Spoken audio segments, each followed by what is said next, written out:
organization? Yes, I am Angela Astle, and I'm the executive producer and founder of Athena Project. Awesome, welcome. We're so excited to have you interview with us. Thanks, So, Katie. could you please describe the mission statement of your organization for me? Yes, in a nutshell, we like to say that we empower women through the arts. And what that means is that we find ways to uplift and connect artists to each other as well as to audiences and raise awareness around the underrepresentation of women in the arts, particularly behind the scenes in leadership positions. Fantastic, thank you. And could you tell me what impact your organization has had on the community you serve?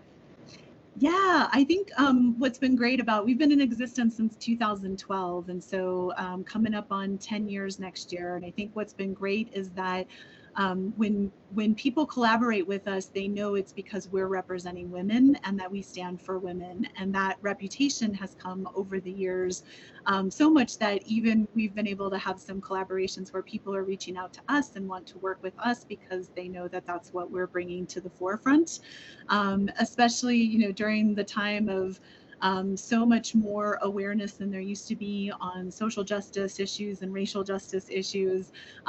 People are starting to think about it differently in terms of, well, who are the voices that are represented and who are the voices that are not represented. And Athena Project stands for women artists, and so that's been really cool to see over the years. I'm really proud of that. That's our reputation. That is definitely something to be proud of. Kind of playing off of that same idea, could you help me understand how the Athena Project has impacted social justice in your community? Well, I think as I was saying, like the biggest challenge is the underrepresentation. It's something that's not visible, and it's something that's not really talked about a lot unless you're happen to be in the field that is bringing it to the forefront. And then, of course, as peers, we're talking about it all the time. But what the organization started with a statistic actually that I had learned about. It was a study done by a grad school student back in 2008, and the statistic was only 17% of all plays written are produced on Broadway were written by women. So it was on Broadway, off Broadway, and in regional theater. There was only 17% of plays written were done by women, and that was in 2008. And I was like, that can't be right. Like I thought we had arrived, if you will, in a much farther sphere of equity than where we actually were. And so that statistic was kind of the impetus for, well, what are we going to do about it?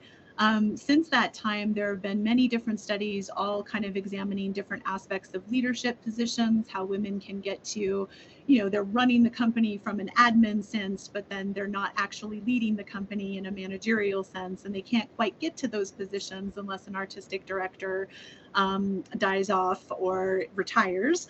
And it's even worse for women of color, significantly worse for women of color. And so our mission has been both to bring that awareness to the forefront and really get people to pay attention to, well, who are behind the stories that are being told, what's what story or what artist is behind the visual artwork that's being put out there, what's the narrative that continues to be perpetuated, and again, who's missing. But what we like to say is that rather than beat people over the head with a lot of statistics, which I know I just did, we like to say that what we're doing about is actually bringing more women artists to the forefront.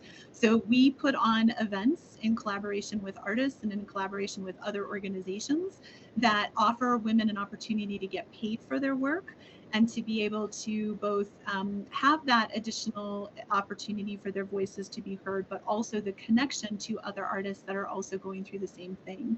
We represent women in all different artistic disciplines, so it doesn't matter if you're a painter, a fashion designer, a theater artist, a dancer, a comedian. We cover all of them depending on the events that we do. And one of my favorite programs that we've honed in on these last couple of years is truly about telling the stories of other organizations, which is called Curating Art for Impact.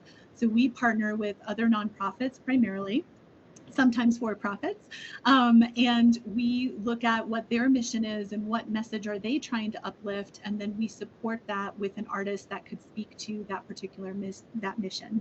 And so that those collaborations have been really rewarding because not only are we putting out our own message about women being underrepresented, but we're also fueling that social justice environment with the messages of other entities that are also trying to drive their points home. And we all know it comes back to stories. It comes back to the people that are experiencing the hardships and the challenges. When we hear from them, when we use art to amplify those stories, it creates a space for empathy and understanding, and hopefully for change. That is so fantastic. Thank you for sharing that with me. So for those of us who are like so excited about y'all's mission and what you do, what can we do as volunteers? What do you all need from volunteers? So much. I have to say, like, we have existed because of volunteers. Like, we operate on a volunteer basis. We have some staff people that are getting like a tiny stipend to just keep things going. But really, the sole way that we've survived as long as we have has been the kindness of people going, we care about the mission. We want to be a part of this. We want to be uplifting to women. And we want to support the arts, and that's where we've had some success. So volunteer opportunities are anything from, helping with the database, which is just so important to manage relationships with people. I know database doesn't sound very exciting, but it really comes down to like people connections. Everything starts with people, whether they want to come to an event, whether they want to support a scholarship for our Girls Create program, whether they want to, purchase a ticket or make a donation. Like, it all comes down to the people that we have in our base. And so maintaining those relationships are really important. And that's where the database opportunity comes in. I think similarly, but obviously different skill set, is social media. We have developed a team of social media coordinators because we do so many things and there's so much to keep up with, and Facebook and Instagram are constantly changing. Just like from a system sense, we are trying to make sure that we have enough people that can work on a project to project basis to be able to then amplify that project that we're doing, amplify the women's voices that we have. We've got a couple of fun campaigns. One is about creating more awareness around advocacy in the arts. And so that's in collaboration with Colorado Business Committee for the Arts. And we put together posts each week that are just educating artists on how to speak to their legislators and how to create change at a local governmental level. And then I think our second successful campaign is Women Crush Wednesday, which we highlight every Wednesday a woman of color who is an artist that is making her way and just, using our platform to amplify the great work that she's doing in the hopes that there's additional connections or collaboration opportunities for her. So social media, relationship building, they go hand in hand. And that's something that we always have opportunity for. When we are able to do events in a more robust way, then of course there's day of event opportunities, being able to be a runner, being able to support the people that are on hand or the artists. Anything goes depending on what we're doing. And while that's been limiting thanks to COVID, we are hopeful that over the next year that will increase. And we hope that the way I like to personally relationship build is just with the volunteer. Like, I love to meet people. I love to understand what makes them passionate. Why do they want to volunteer? What's their skill set? And where do they realistically see themselves being able to give some energy to our organization? Because if they're not excited about what they're doing, then they're not going to last. And it takes so much time to get people up to speed and to integrate them. And I just rather be upfront and go, what do you have to give? How can we mutually make this beneficial? And let's get to work in creating change. Fantastic. Thank you so much. So in the same vein of what volunteers are doing and everything, how would you describe the accessibility of your volunteer opportunities? It kind of depends on the skill set of the person, because, I've had some really impressive sophomores in high school that are able to tackle some projects that my judgy sense would have been like, I don't know. And I've also, on the flip side, I've had older people that aren't able to necessarily follow through on things. And so it really isn't about the age. It's more about who the person is and what are they willing to do. Do they come with an attitude of they're willing to learn? Are they able to work independently? I think that's probably a big part of what we look for. So much in our world happens virtually and happens behind the scenes. Because we don't work from an office space, we aren't going to a building to, share and get something done. We don't do a lot of envelope stuffing, things like that.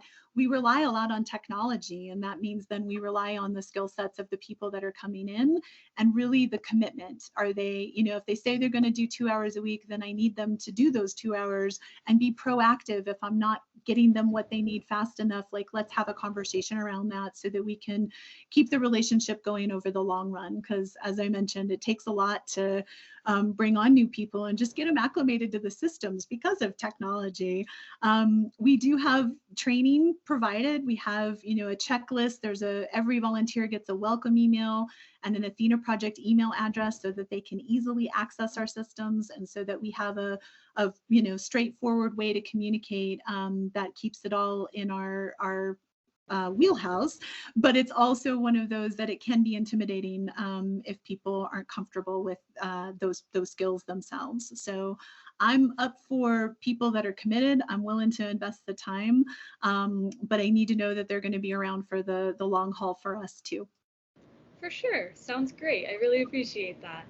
And my final question is, could you tell me about an experience that involved a volunteer that really showed the impact that volunteers have on your organization?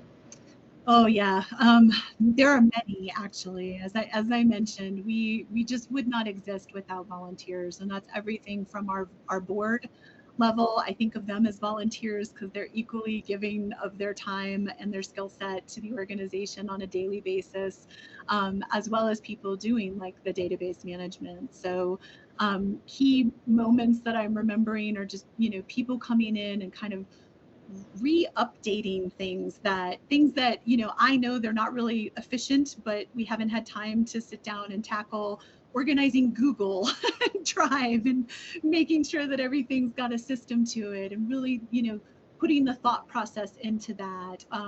We've had people do research projects on who else should we be collaborating with to grow our Girls Create program. We've had people that show up to events and are just willing to do whatever, like they are just on board for whatever we need to make that event successful, including staying super late after cleanup and helping schlep everything back to my car.